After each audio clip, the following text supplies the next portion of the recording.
Un roi avait pour fils unique un jeune prince courageux, habile et intelligent. Pour parfaire son apprentissage de la vie, il l'envoya auprès d'un mystérieux vieux sage. « Pourrais-tu m'éclairer sur le sentier de la vie ?» lui demanda le prince. « La lanterne de l'expérience n'éclaire que celui qui la porte, » répondit le sage. « Et il se pourrait bien que mes paroles s'évanouissent de ta mémoire, comme s'évanouiraient les traces de tes pas dans le sable un jour de grand vent. Cependant, je veux bien te donner quelques recommandations. Sur ta route, tu trouveras 3 portes. Applique scrupuleusement les instructions mentionnées sur chacune d'entre elles. Une impulsion irrésistible te poussera d'ailleurs à suivre celle-ci. Ne cherche pas à te détourner de cette impulsion, car tu serais condamné à revivre sans relâche ce que tu aurais fui encore et encore. Je ne puis t'en dire davantage. Tu dois éprouver tout ceci dans ton cœur et dans ta chair. Va maintenant, suis cette route, là, droit devant toi. » Le vieux sage disparut et le jeune prince s'engagea sur le chemin de la vie.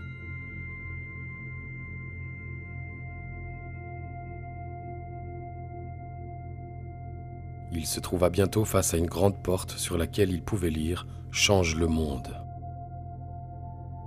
« Qu'à cela ne tienne, » pensa le prince. « C'était bien là mon intention, car si certaines choses me plaisent dans ce monde, d'autres, indéniablement, ne me conviennent pas. » Ainsi, il entama son premier combat. Son idéal, sa fougue et la vigueur de sa jeunesse le poussèrent à se confronter au monde, à entreprendre, à conquérir, à modeler la réalité selon son désir. Il y trouva le plaisir et l'ivresse du conquérant, mais il n'y trouva pas l'apaisement du cœur. Il réussit à changer certaines choses, mais beaucoup d'autres lui résistèrent. Et c'est ainsi que bien des années passèrent, jusqu'au jour où il rencontra à nouveau le vieux sage. Celui-ci lui demanda « Alors, qu'as-tu appris en cours de route ?» « J'ai appris, » répondit le prince, « à discerner ce qui est en mon pouvoir et ce qui en échappe, ce qui dépend de moi et ce qui n'en dépend pas. » « C'est bien, » dit le vieil homme. « Utilise tes forces pour agir sur ce qui est en ton pouvoir. Oublie ce qui échappe à ton emprise. » Et il disparut. Peu après, le prince se trouva face à une seconde porte. Il pouvait y lire « Change les autres ». « C'était bien là mon intention, » pensa-t-il. « Les autres sont source de plaisir, de joie et de satisfaction, mais aussi de douleur, d'amertume et de frustration. » Et c'est ainsi qu'il s'insurgea contre tout ce qui pouvait le déranger ou lui déplaire chez ses semblables. Il chercha à infléchir leur caractère et à extirper leurs défauts, par tous les moyens s'il le fallait. Ce fut là son deuxième combat, un combat acharné. À nouveau, bien des années passèrent. Un jour, alors qu'il méditait sur l'utilité de ses tentatives de changer les autres, il croisa de nouveau le vieux sage qui lui demanda « Alors, qu'as-tu appris de nouveau en chemin ?» « J'ai appris, après bien des erreurs, répondit le prince, que les autres ne sont ni la source ni même la cause de mes joies et de mes peines, de mes satisfactions ou de mes déboires. Ils n'en sont que le révélateur ou l'opportunité, en l'occurrence. C'est bien en moi que prennent racine toutes ces choses. » « Bien, » dit le sage, « tu as entièrement raison. Parce qu'ils réveillent en toi, les autres te révèlent à toi-même. Sois reconnaissant envers ceux qui font vibrer en toi joie et plaisir, mais sois-le également envers ceux qui font naître en toi souffrance ou frustration, car à travers eux, la vie t'enseigne ce qu'il te reste à apprendre et le chemin que tu dois encore parcourir. » Et le vieil homme, à nouveau, disparut. Peu après, le prince arriva devant une porte où figurait cette injonction « Change-toi toi-même ». « Si je suis moi-même la cause de mes problèmes, c'est bien ce qui me reste à faire, » se dit le prince. Et il entama son troisième combat. Il chercha à infléchir son caractère, à combattre ses imperfections, à supprimer ses défauts, à changer tout ce qui ne lui plaisait pas en lui, tout ce qui ne correspondait pas à son idéal.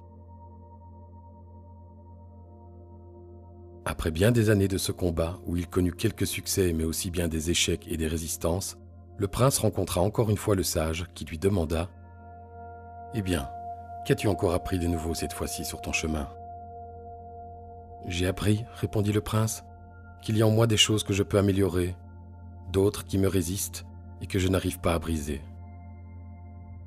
C'est bien, dit le sage. »« Oui, poursuivit le prince, mais je commence à être las de me battre contre tout et surtout contre moi-même.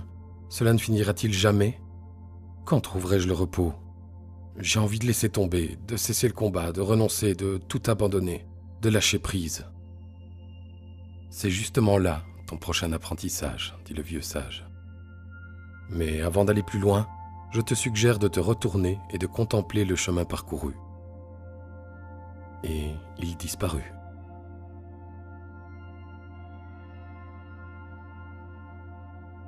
Regardant alors en arrière, le prince vit dans le lointain la troisième porte qu'il avait jadis franchie. Se rapprochant de celle-ci, il s'aperçut qu'elle portait sur sa face arrière une inscription qui disait « Accepte-toi toi-même ». Le prince s'étonna de ne point avoir vu cette inscription lorsqu'il avait franchi la porte la première fois, mais il est vrai, dans l'autre sens. « Vraiment, le combat m'a rendu aveugle, se dit-il. » Il vit aussi, gisant sur le sol, éparpillé tout autour de lui, tout ce qu'il avait rejeté et combattu en lui. Ses défauts, ses ombres, ses peurs, ses limites, tous ces vieux démons. Il apprit alors à les reconnaître, puis à les accepter et enfin à les aimer. Il vit également tout ce qu'il avait orgueilleusement privilégié.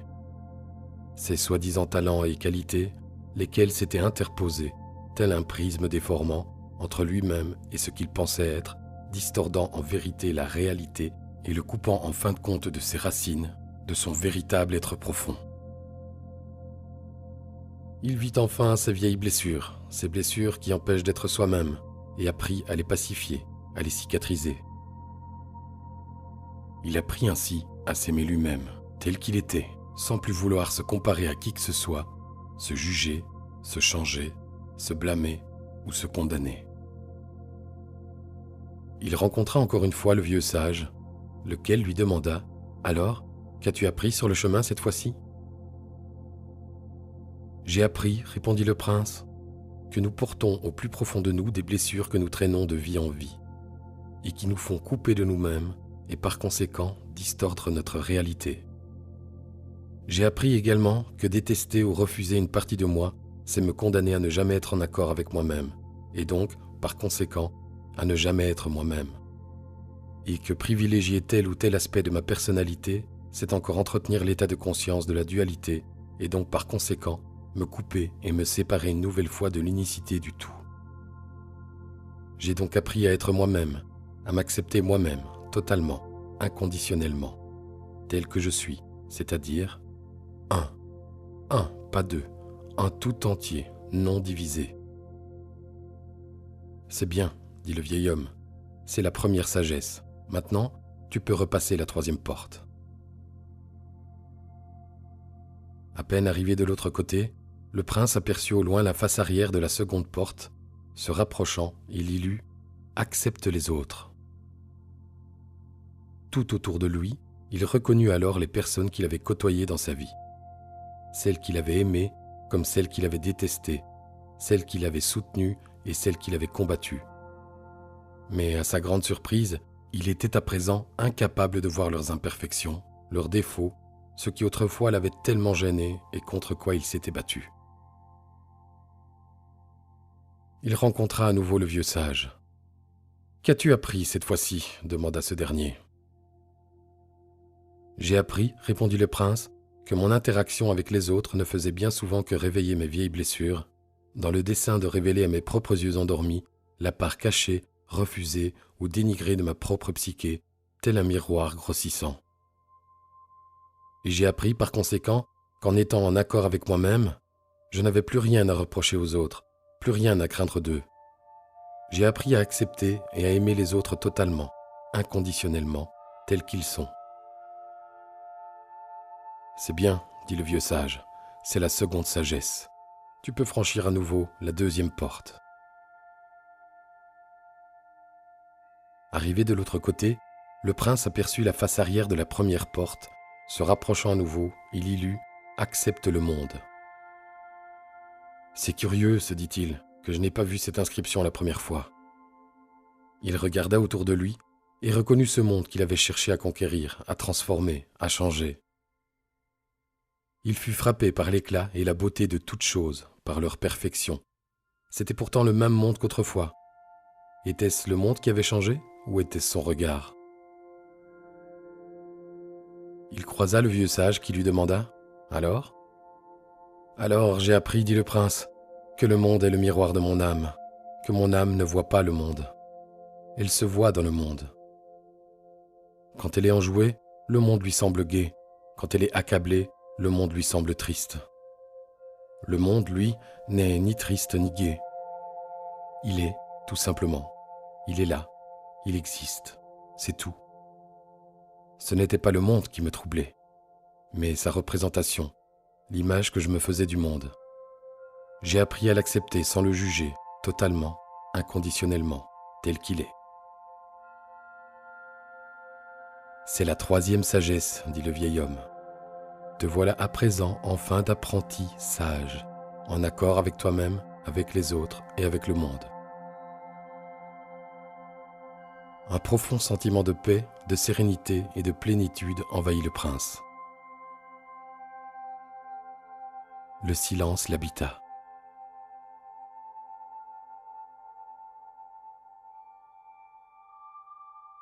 Intéressant, dit le sage.